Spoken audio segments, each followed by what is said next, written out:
the path can be a path of suffering or of joy. Depends on you.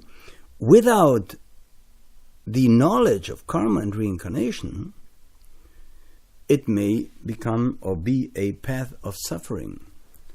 If we don't know cause and effect, then we are constantly asking ourselves, how can that be, all that suffering in the world? And we become unable, or we are hindered in helping others, because these questions are not solved, are not answered for us. So this is also why here on the path we talk about cause and effect, and the cause of suffering, the cause of joy. And it is always your own action. Man himself is the creator of suffering or of happiness.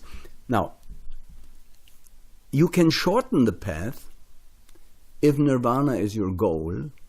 If your goal is to be born happy, protected, loved, to live happy, protected, loved, and then to die happy, and then to reincarnate and return in a new life, happy, to live happy, to die happy, you can have that. You can also escape the circle of life and death, the wheel of life and death, samsara, not to return anymore, to remain in nirvana. Choice is up to you. Masters and adepts renounce nirvana. They remain with us and clad themselves in bodies, limit themselves actually compared to the awareness of nirvana, and they are here to help us on the path. We spoke about the eternal God principle, harmony. Harmony must be in the universe, and when we disturb that harmony, we will be pushed, often very painfully, into the right direction. And so I warn always to say, well, that's their karma, we heard Lanu. They deserve it.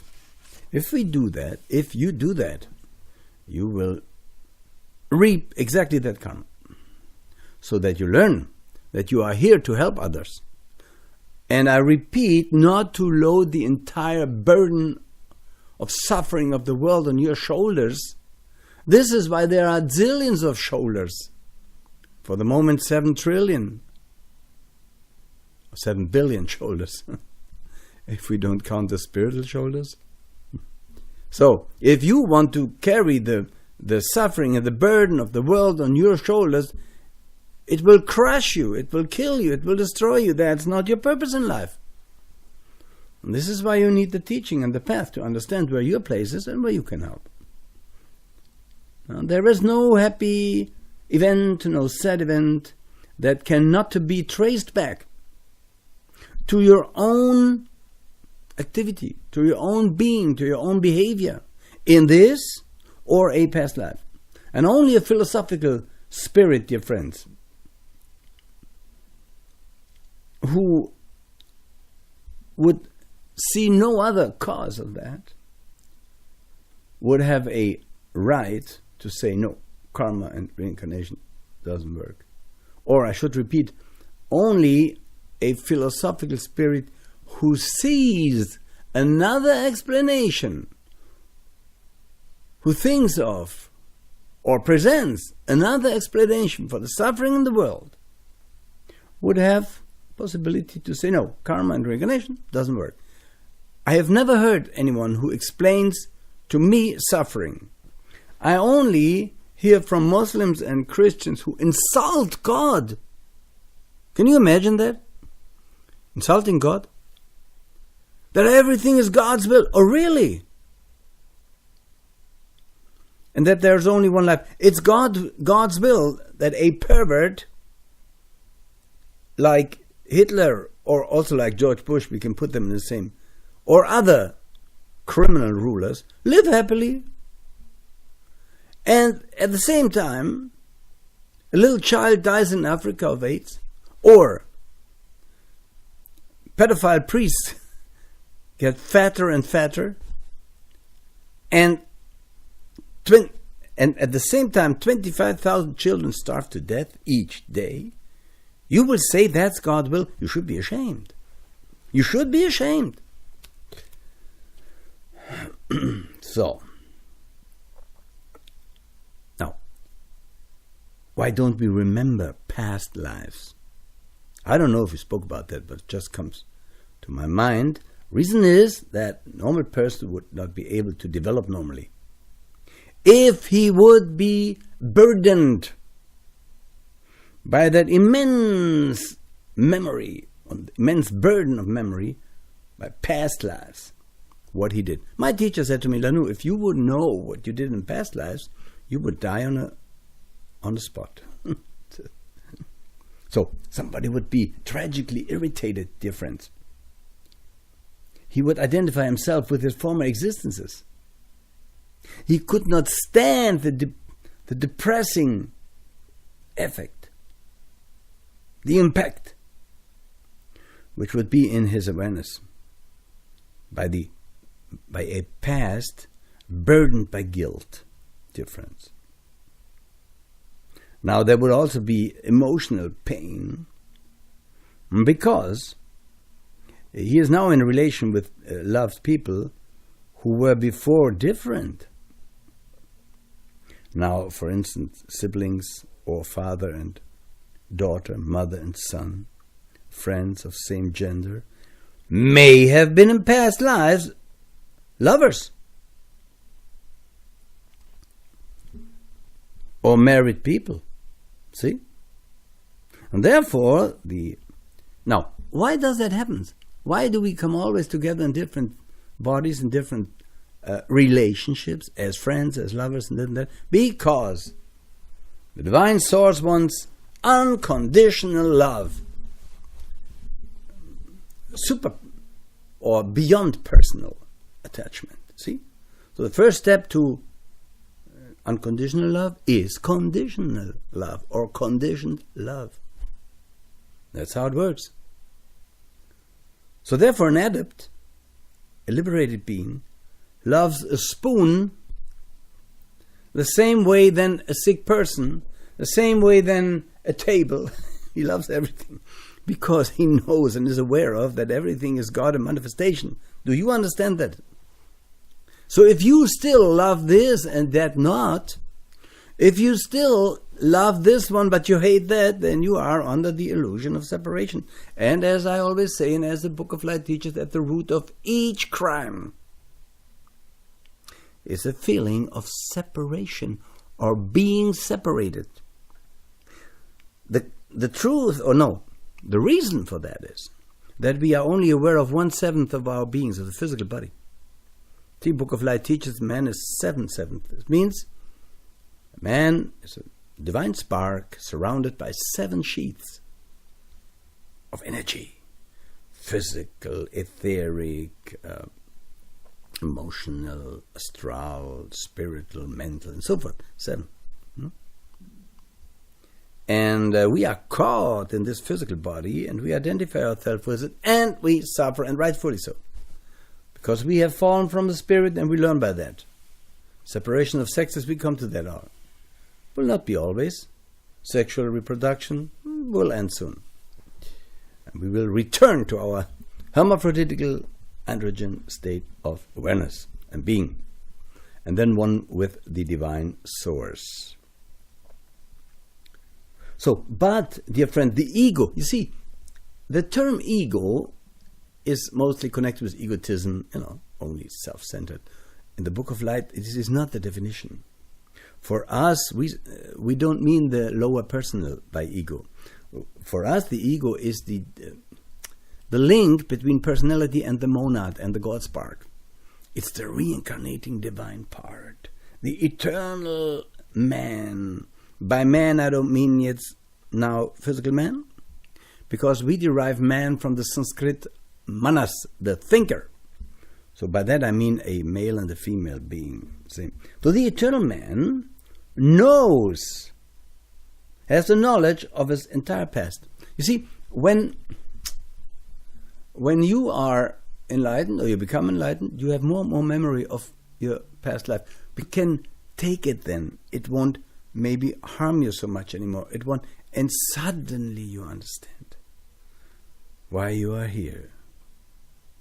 To return fully aware to the source. See, the purpose of life is to have complete awareness of our divinity in physical matter.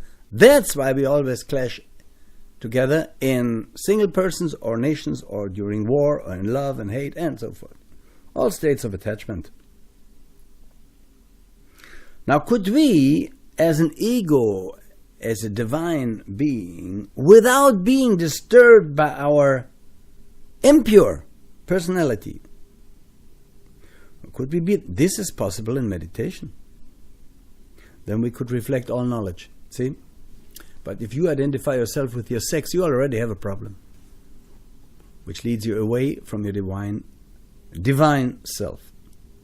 Now, high developed beings, adepts and so forth, they see their past like an open book.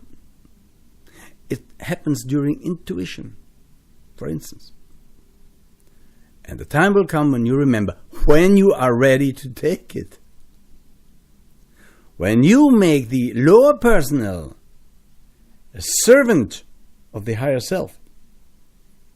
Until then, you're still bound by sympathy, antipathy, yes or no, love and hate, duality, and so forth. And only by those, you can say, energies or awarenesses of duality, you can conclude to past lives.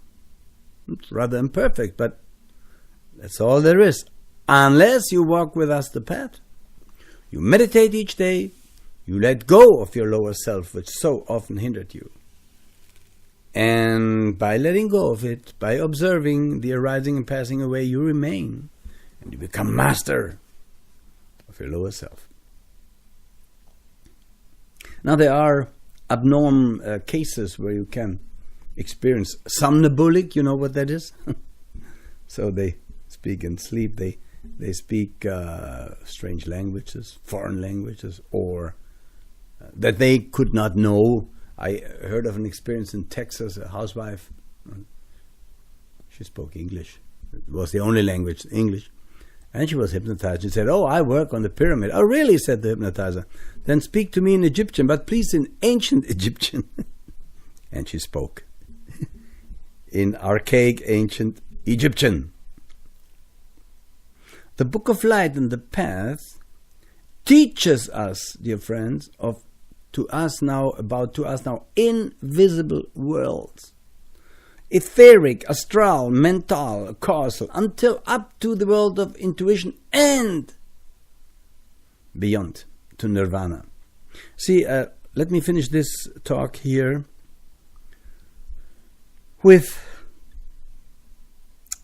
the nirvana principle, or mentioning that it is totally different to what even some Buddhists may think what it is. They think nirvana is elimination, wiped out. Yes, nirvana means wiped out, or destroyed, or eliminated. But they don't understand what is eliminated. Only the transient form and the attachment to the transient form, to body, emotion, mind, soul, even to spirit. So when you become detached from all these arising and passing away illusions, then you are free, and that is nirvana. It's not a state of being. No, excuse me. It's not a location. Not a location. It's a state of being. No? It is the highest state of being that you can achieve. And the unfortunate Dalai Lama teaches false Buddhism. He rapes and mutilates the teaching of the Buddha by saying the Buddha taught there is no self, there is nothing. If there's nothing, why the entire discipline? Who detaches from what if there's nothing? Dear friends, can you imagine such a VIP Buddhism, such a Richard Gere Buddhism, I call it. So, now it means, nirvana means that the lower principles are erased, eliminated, wiped out. You're free from them, from those lower principles, from those impermanent illusions to which the normal person is attached, with which the normal person, or with whom the normal person identifies himself. That's the suffering. Attachment, the cause of suffering. Be detached. Where can you be detached and yet live in the world? If you meditate every day. It is taught in Divine Message from the True God, in that book, little book. It's called Soul Breath Meditation. And by letting go what essentially you are not, you become God.